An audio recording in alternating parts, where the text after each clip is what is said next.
Hello students, देखिए आज हम लोग चर्चा करेंगे कि जेट प्रवाह अर्थात जेट स्ट्रीम किस प्रकार से भारतीय जलवायु को नियंत्रित करती है। अगर भारतीय जलवायु की बात करें तो भारतीय मानसून को। तो इस संदर्भ में पिछले वीडियो में हमने आपसे बात कर ली कि जेट स्ट्रीम क्या है, उस पर सामान्य परिचय लिया, उसकी उत्पत्ति को समझाया गया। अब आज हम लोग बात करेंगे कि यह जेट स्ट्रीम कैसे विश्व की जलवायु को तो नियंत्रित करती ही है, भारत की जलवायु को कैसे नियंत्रित करती है। तो भारत की जलवायु के संदर्भ में अगर हम देखें तो उपोष्ण कटिबंधीय जेट स्ट्रीम जो अत्यधिक शक्तिशाली होती है, और पूर्वा जेट स्ट्रीम जिसकी उत्पत्ति के लिए तिब्बत का पठार उत्तरदायी है, किस प्रकार से भारतीय जलवायु की प्रवृत्ति को नियंत्रित करती है। अगर भारतीय जलवायु की बात करें तो निश्चित रूप से हमारा जो मस्तिष्क है या मन मस्तिष्क में बात आती है कि भारतीय मानसून को किस प्रकार से नियंत्रित करती है। तो इस संदर्भ में जैसे मौसम विज्ञान का विकास चलता गया तो 1950 के दशक के आसपास से इस पर वैज्ञानिक प्रवृत्तियों को प्रस्तुत किया जाने लगा। तो इस संदर्भ में बेसिकली उपोष्ण जो जेट स्ट्रीम है, उपोष्ण कटिबंधीय जेट स्ट्रीम है, इसके संदर्भ में प्रसिद्ध मौसम वैज्ञानिक एमटी इन ने 1949 में एक स्टेटमेंट दिया कि जो उपोष्ण कटिबंधीय जेट स्ट्रीम है भारतीय जलवायु का नियंत्रक है, भारतीय जलवायु का नियंत्रक है, और यह मानसून को 100% प्रभावित करती है। अगर इसकी प्रवृत्ति में परिवर्तन होता है, जो उसकी मौलिक प्रवृत्ति है, उपोष्ण कटिबंधीय जेट प्रवाह की जो मौलिक प्रवृत्ति है, अगर उसमें कुछ परिवर्तन हो जाता है तो निश्चय ही भारतीय मानसून पर नकारात्मक प्रभाव पड़ता है। इस संदर्भ में इन सामने बताया ने एमटी इन ने बताया कि जो उपोष्ण कटिबंधीय जेट स्ट्रीम है, इसका जो प्रवाह हो रहा है पश्चिम से पूरब की ओर, जैसा कि हम लोगों ने देखा कि पश्चिम से पूरब की ओर जेट स्ट्रीम 6 से 12 किलोमीटर की ऊंचाई पर संचरित हो रही है सतत रूप से। वो नियत है और सतत है, यद्यपि उसकी ऊंचाई में और अक्षांशीय वितरण में ऋतुवत परिवर्तन होता है। उपोष्ण कटिबंधीय जेट स्ट्रीम की अगर विचलन की बात करें तो शीत ऋतु में यह सामान्यतः अकॉर्डिंग टू एमटी इन, शीत ऋतु में यह सामान्यतः 20 डिग्री उत्तरी अक्षांश से लेकर 35 डिग्री उत्तरी अक्षांश के मध्य प्रवाहित होती है और इसकी ऊंचाई कम हो जाती है। जबकि ग्रीष्म ऋतु में सामान्य रूप से देखा जाए तो ये उत्तर की ओर शिफ्ट होती है सूर्य के उत्तरायण होने के कारण, और 35 से 45 अक्षांशों के मध्य अपेक्षाकृत अधिक ऊंचाई पर प्रवाहित होने लगती है। तो दोनों प्रवृत्तियों को हमें समझना है। तो सबसे पहले मैं आपसे बात कर रहा हूं शीत ऋतु पर जेट प्रवाह का प्रभाव। तो जैसे सूर्य दक्षिणायन हुआ, शीत ऋतु का आगमन हुआ, तो जो हमारी तापमान रेखाएं जो फंक्शनल हैं उसमें क्या होती है, शिफ्टिंग होती है। जैसा कि हम लोग पहले से ही जानते हैं कि जब सूर्य का उत्तरायण और दक्षिणायन होता है तो जो डोल्ड्रम क्षेत्र है वह भी उत्तर और दक्षिण की ओर शिफ्ट होता है। डोल्ड्रम बोले तो विषुवत रेखीय जो पट्टी है, जहां वर्ष भर मौसम एक समान होता है, लेकिन कार्यात्मक रूप से फंक्शनली उसमें शिफ्टिंग होती है, और इस शिफ्टिंग नेचर के कारण ही उसका नाम रख दिया गया ITCZ, inter tropical convergence zone. तो ठीक उसी प्रकार से तापमान विचलन पूरे भूमंडल पर देखा जाता है। तो जैसे सूर्य दक्षिणायन हुआ तो उत्तरी गोलार्ध में शीत ऋतु का आगमन होता है।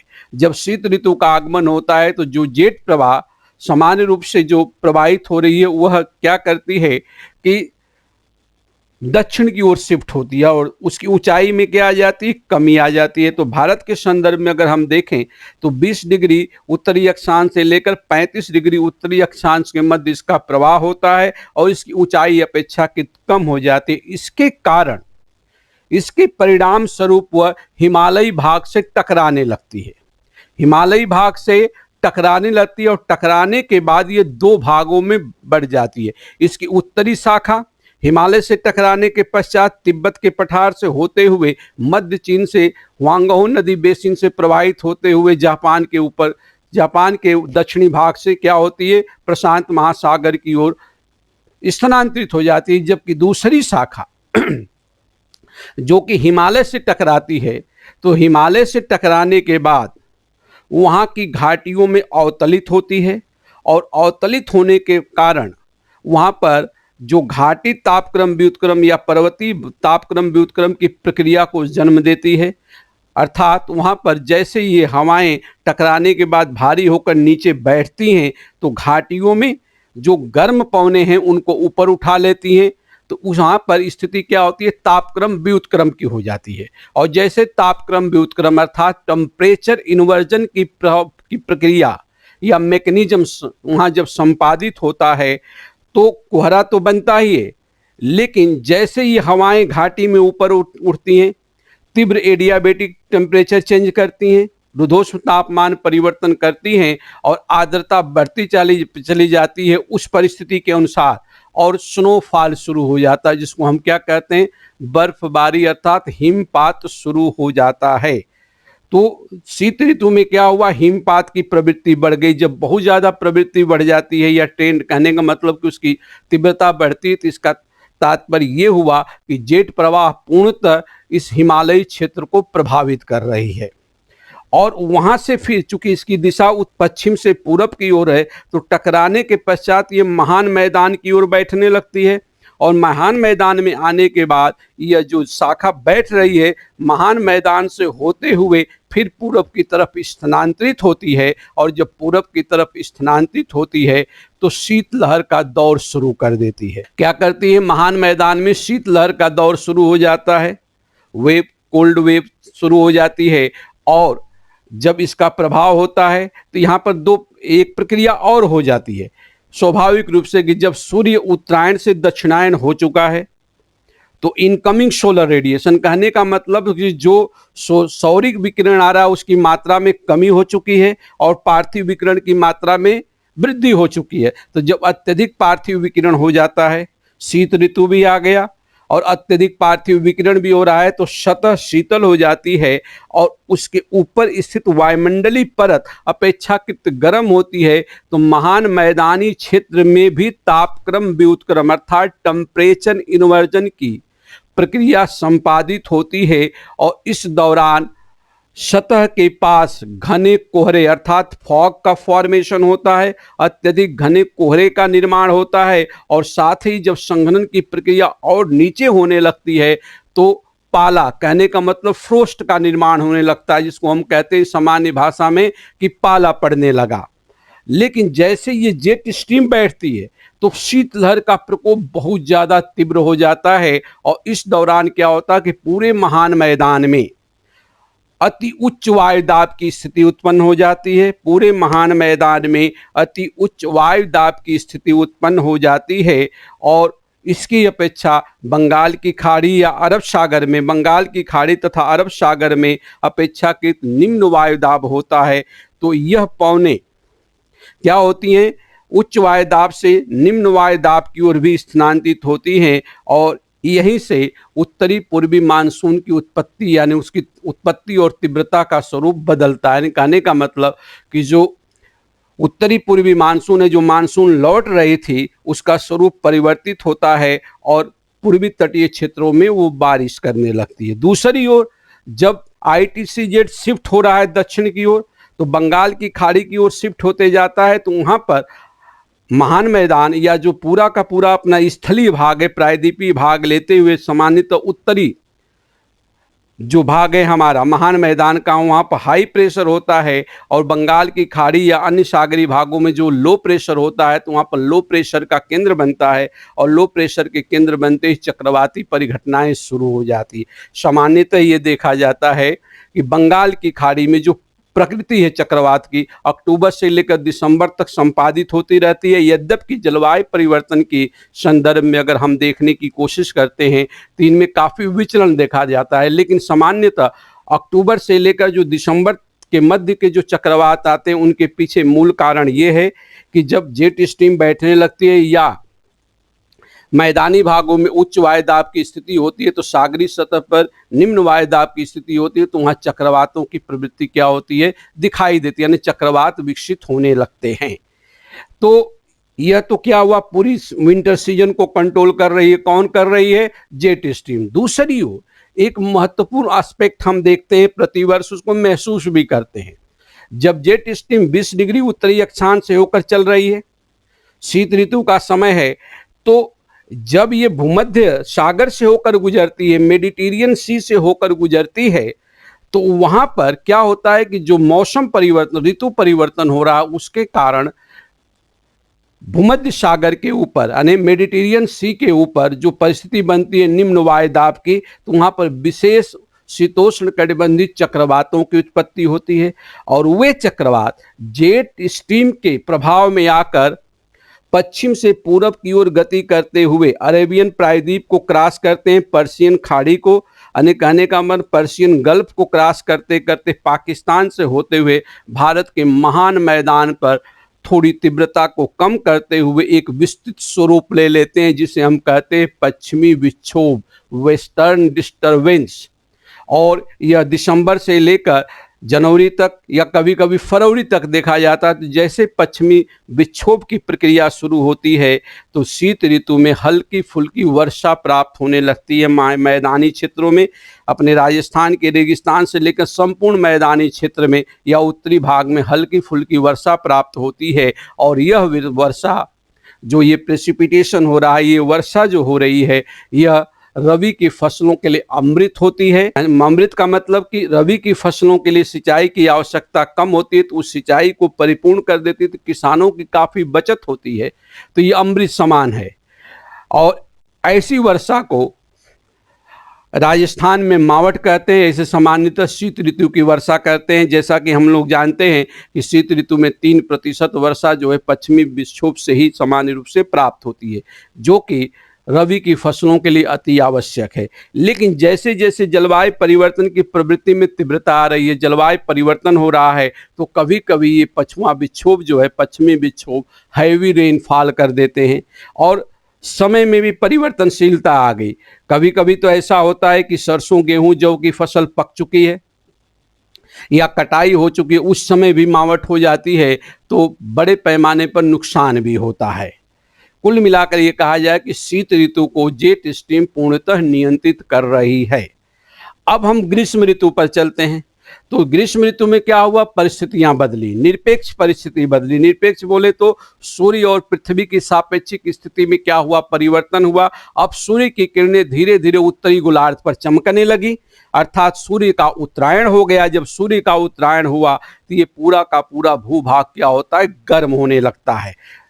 जैसा कि हम लोग जानते भी हैं कि जब पूरा का पूरा भूभाग गर्म होता है, तो पूरा उत्तरी मैदान पर पाकिस्तान से लेकर पूरे महान मैदान पर अति निम्न वायु दाब का केंद्र विकसित हो जाता है, जिसे मानसून गर्त बोलते हैं। क्या बोलते हैं, मानसून गर्त बोलते हैं। तो यहाँ पर महान मैदानी क्षेत्र में अति निम्न वायु दाब का केंद्र विकसित हुआ, क्योंकि यही मई जून तक, अप्रैल मई जून तक जाते जाते ये हीटर के समान गर्म हो जाता है। जब गर्म हो जाता है तो अति निम्न वायु दाब का केंद्र विकसित हो जाता है, जिसे हम क्या कहते हैं, मानसूनी ट्रफ या मानसून ट्रफ या मानसूनी गर्त, जहां पर अति निम्न वायु दाब की परिस्थिति होती है। इसके अपेक्षा महासागरी भाग में जो अरब सागर और बंगाल की खाड़ी है, जो हिंद महासागर के भाग है, अपेक्षाकृत उच्च वायु दाब की स्थिति होती है। तो दोनों के मध्य अति उच्च वायु दाब प्रवणता विकसित हो जाती है। तो जो व्यापारिक पवनें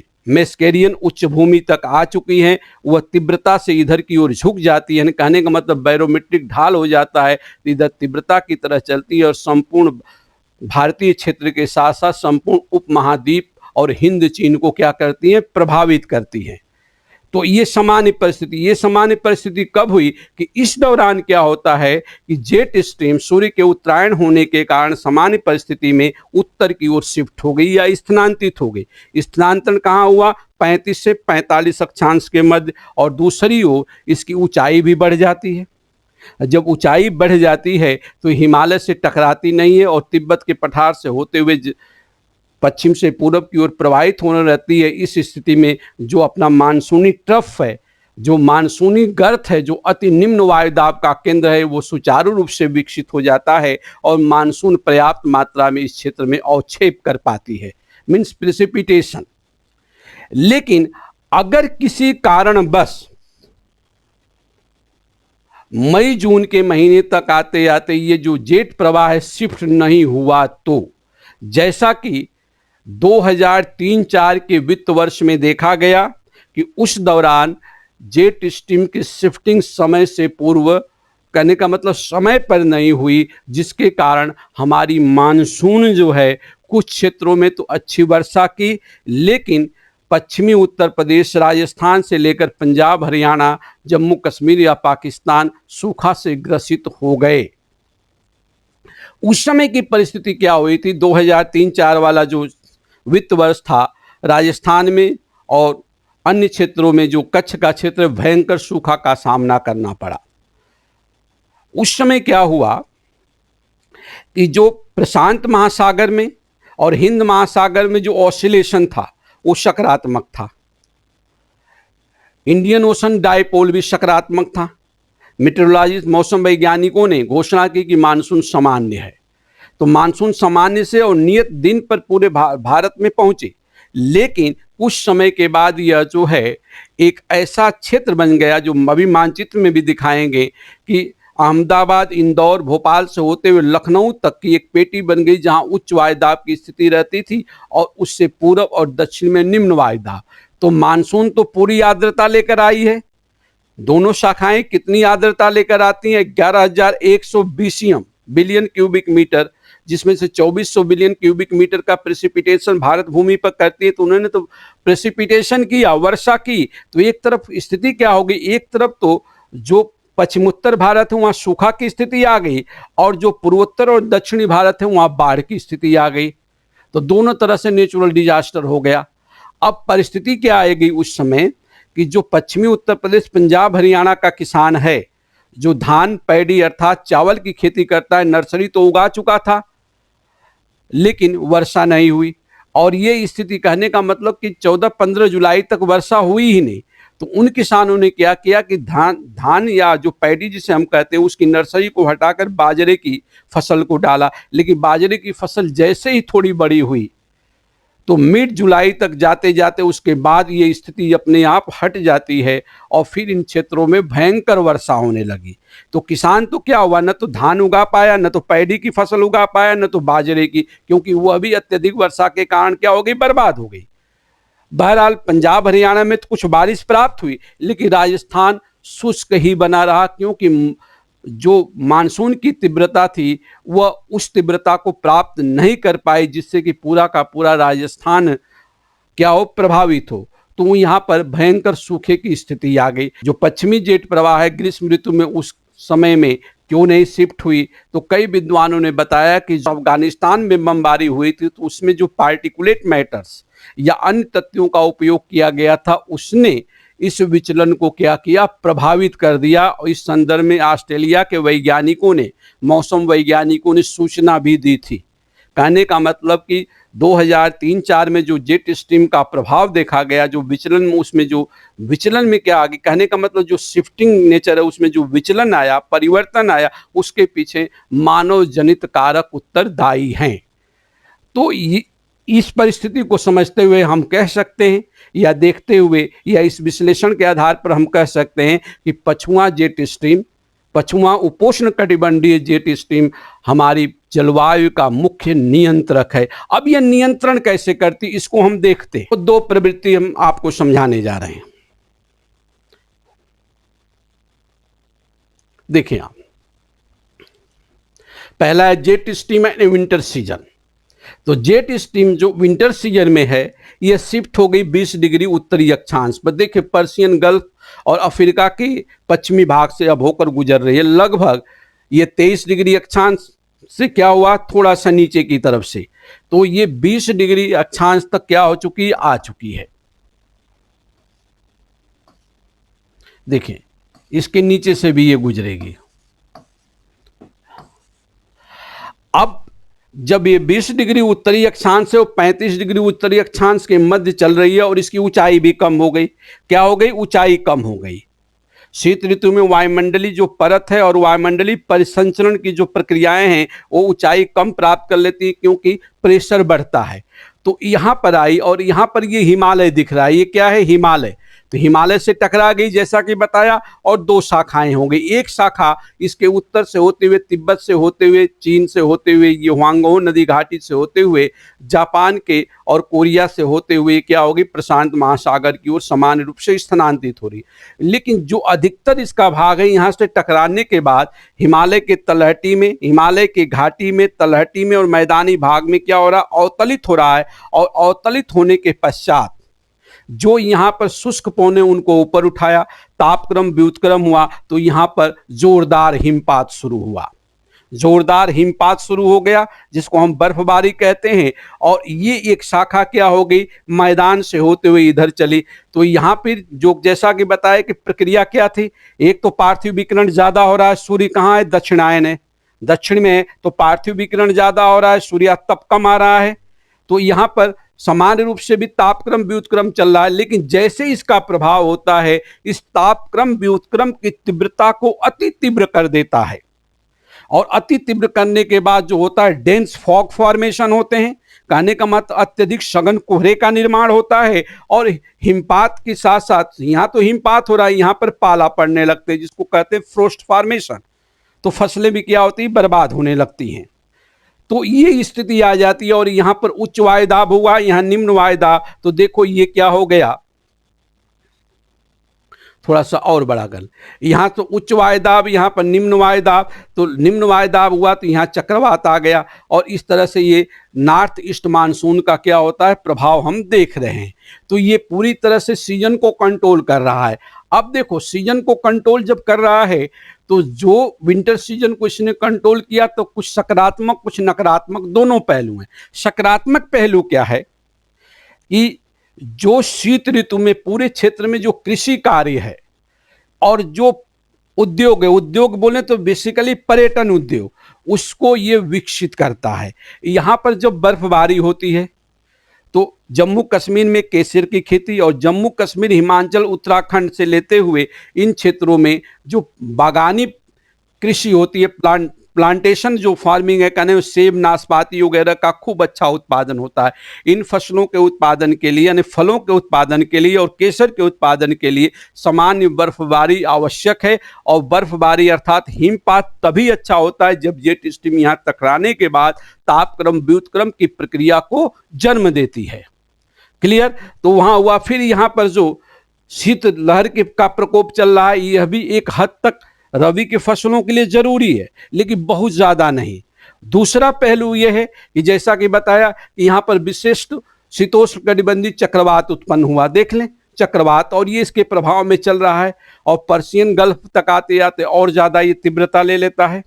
और यहाँ पर आकर पश्चिमी विक्षोभ का स्वरूप ले लिया। और पश्चिमी विक्षोभ के कारण जो हल्की फुल्की वर्षा होती है शीत ऋतु में, रबी के फसल के लिए अति आवश्यक है। यदि जेट प्रवाह की कुछ कमी के कारण यदि शीत ऋतु में हल्की फुल्की वर्षा नहीं प्राप्त होती है, तो फसलें भी कमजोर होती है और किसान को पैसा भी खर्च करना पड़ता है, जिसको हम क्या बोलते हैं, मावट। तो मावट की उत्पत्ति के लिए भी उत्तरदायी है। तो जो शीत ऋतु की प्रवृत्ति हम देख रहे हैं, उसको नियंत्रित मूल रूप से कौन कर रहा है, उपोष्ण कटिबंधीय जेट प्रवाह, जो कि इस दौरान 35 से 20 अक्षांश के मध्य क्या हो चुका है, शिफ्ट हो चुका है। क्लियर? तो इस तरह से जेट स्ट्रीम विंटर सीजन का पूर्णतः नियंत्रक है। कौन सा जेट स्ट्रीम? जो दक्षिण में शिफ्ट हो चुका है। और इस प्रक्रिया को कौन कौन से कारक प्रभावित करते हैं? तो सबसे बड़ा कारक अपना महान हिमालय, कहने का मतलब हमारा पर्वतीय भाग है। और जो उत्तरायण दक्षिणायन की प्रवृत्ति जो बदल रही वो तो चल रही है। तो इस तरह से हम कह सकते हैं कि जो शिफ्टिंग हुई उपोष्ण कटिबंधीय जेट प्रवाह की, वो जेट क्या कर रहा है, विंटर सीजन को पूर्णतः नियंत्रित कर रहा है। यद्यपि जलवायु परिवर्तन के संदर्भ में देखें तो ये परिवर्तन कभी कभी नकारात्मक भी हो रहा है। ये हमने क्या देख लिया, विंटर सीजन में। अब हम देखते हैं jet stream in summer and rainy season. अब आप देखें jet stream and summer and rainy season, कि जेट स्ट्रीम समर जो हमारा है, ग्रीष्म ऋतु और वर्षा ऋतु को कैसे नियंत्रित करता है। और जब नियंत्रक की बात करते हैं, एमटी इन की बात करते हैं, तो उन्होंने बेसिकली जो दक्षिणी पश्चिमी मानसून उसके संदर्भ में ही अपनी अभिव्यक्ति दी थी 1949 में। अब देखो यहाँ क्या हुआ कि ये भाग शिफ्ट हो गया। आप देखें शिफ्ट हो गया उत्तर में, क्योंकि सूर्य उत्तरायण हो चुका है और ऊंचाई भी बढ़ गई, तो सामान्यतः हिमालय को क्रॉस करके उसके उत्तरी भाग से सीधे यहां से निकल गया। तो इस समय सकारात्मकता क्या होगी मानसून के संदर्भ में? ये जो आप देख रहे हो, ये थोड़ा बड़ा कर दें, ये जो पाकिस्तान से लेकर महान मैदान तक ये पूरा भाग जो हीटर के समान गर्म हुआ, तो यहाँ क्या हुआ? निम्न वायुदाब। और जब निम्न वायुदाब हुआ तो इसी को तो कहते हैं मानसून गर्त, मानसून का गड्ढा जो मानसून को खींचेगी अपनी तरफ। तो यहाँ अति न्यून वायुदाब, कहने का मतलब कि अत्यधिक न्यून वायुदाब विकसित हो गया, क्योंकि इस समय जो मई जून, अप्रैल और मई जून का जो महीना आता है, इस समय अपना पूरा ये भूभाग हीटर के समान गर्म हो जाता है। 45 डिग्री सेंटीग्रेड से ऊपर तापमान हो गया। तो जब यहाँ अत्यधिक न्यून दाब हो गया तो उसके अपेक्षा यहाँ क्या? उच्च वायु दाब। तो यहाँ पर क्या विकसित होगी? दाब प्रवणता। और जब दाब प्रवणता विकसित हो जाएगी तो ये मानसून पौने जो वास्तव में व्यापारिक पौने हैं, ये वास्तव में व्यापारिक पौने कहाँ से चली? देखें, यहाँ से चल रही है। ये पेरू की जलधारा अब यहां से ये चली सामान्य परिस्थिति में, ऑस्ट्रेलिया को क्रॉस की, यहां पर आई, और यहां पर क्या है? मेस्केरियन उच्च भूमि है जो मॉरिशस से लेकर कहां तक? सेशल्स के बाद। यहां पर मानसूनी पौने हैं। जब इनको यहां पर गर्त दिखा, कहने का तात्पर्य यह हुआ कि जब यहां पर वायुदाब प्रवणता हुई तो समान रूप से इस संपूर्ण क्षेत्र को मानसून क्या करेगी? प्रभावित करेगी। देखो यहां पर क्या हुआ कि जब ये इधर शिफ्ट होगा तो टकराने के बाद वहां 2003-4 में क्या हुआ कि ये बैठने लगा। तो यहां से लेकर ये जो क्षेत्र हम देख रहे हैं, पूरा का पूरा ये क्षेत्र जो अहमदाबाद से लेकर ये लखनऊ तक उच्च वायुदाब की स्थिति में क्या हो गया? परिवर्तित हो गया। सामान्यतः उस समय होता क्या था? उस समय ये होता था कि रातें तो अत्यधिक शीतल हो जाती थी, दिन गर्म होता था। तो जब रातें शीतल है, दिन गर्म है, तो निम्न वायु दाब का चक्र नहीं बन पाया, तो यहाँ पर जो लो प्रेशर का क्षेत्र था वो क्रिएट नहीं हो पाया। तो परिस्थिति ये हो गई कि यहाँ से यहाँ तक जो हम अहमदाबाद, इंदौर, भोपाल, लखनऊ की बात कर रहे हैं, तो इधर वाला भाग तो सूखा से प्रभावित हो गया, और इधर वाला भाग चूंकि आर्द्रता तो ये पूरा लेकर आई थी मानसून, तो इन क्षेत्रों में क्या हुआ? अत्यधिक बाढ़ आ गई। नॉर्थ ईस्ट में भयंकर बाढ़, इधर कर्नाटक के पठार पर भी भयंकर वर्षा हो गई। और जैसा कि बताया कि जो किसानों की स्थिति क्या थी कि धान की नर्सरी डाला उन्होंने, पैडी जिसको चावल कहते हैं, जब वर्षा नहीं होगी मिड जुलाई तक, तो उन्होंने क्या किया? उसको हटाकर बाजरा डाला, और जैसे बाजरा की फसल डालते हैं भयंकर वर्षा हो गई, तो पश्चिमी उत्तर प्रदेश, पंजाब, हरियाणा का किसान दोनों तरह से तबाह हो गया। लेकिन उसके बाद इन क्षेत्रों में तो हल्की फुल्की वर्षा हो गई, पश्चिमी उत्तर प्रदेश, दिल्ली, पंजाब, हरियाणा तक। लेकिन अपने राजस्थान और कच्छ वाले क्षेत्र में और गुजरात के सौराष्ट्र क्षेत्र में थोड़ी भी वर्षा नहीं हुई। तो ये पूरा का पूरा क्षेत्र थ्रू आउट ईयर सूखा से प्रभावित हुआ, और बड़े पैमाने पर जन धन की हानि हुई थी। तो इसके लिए कहा गया कि शिफ्ट क्यों नहीं हुई? तो जैसा कि बताया कि ऑस्ट्रेलिया के वैज्ञानिकों ने बताया कि जो यहाँ पर भू राजनीति के चक्कर में जो नकारात्मक भू राजनीति का परिदृश्य, उसके कारण इराक में और जो अफगानिस्तान में बड़े लेवल पर मित्र सेनाओं, जो तथाकथित नाटो की सेनाएं हैं, अमेरिका के नेतृत्व में बमबारी की थी, तो उसमें जो पार्टिकुलेट मैटर्स और अन्य प्रदूषक थे, उसने इनको क्या किया? इसके विचलन की स्वाभाविकता को डिस्टर्ब कर दिया। अगर इस स्थिति को जब दोनों प्रवृत्तियों को हम देखते हैं, जब हम दोनों प्रवृत्तियों को देखते हैं, तो ये अपनी जेट स्ट्रीम समर रेनी दोनों सीजन को और विंटर सीजन को पूर्णतः नियंत्रित करती है। इसी आधार पर इन सामने और सामान्य मौसम वैज्ञानिक भी कहते हैं कि उपोष्ण कटिबंधीय जेट स्ट्रीम भारतीय मानसून का नियंत्रक है। हम लोगों ने सत्यापित भी कर लिया। क्लियर?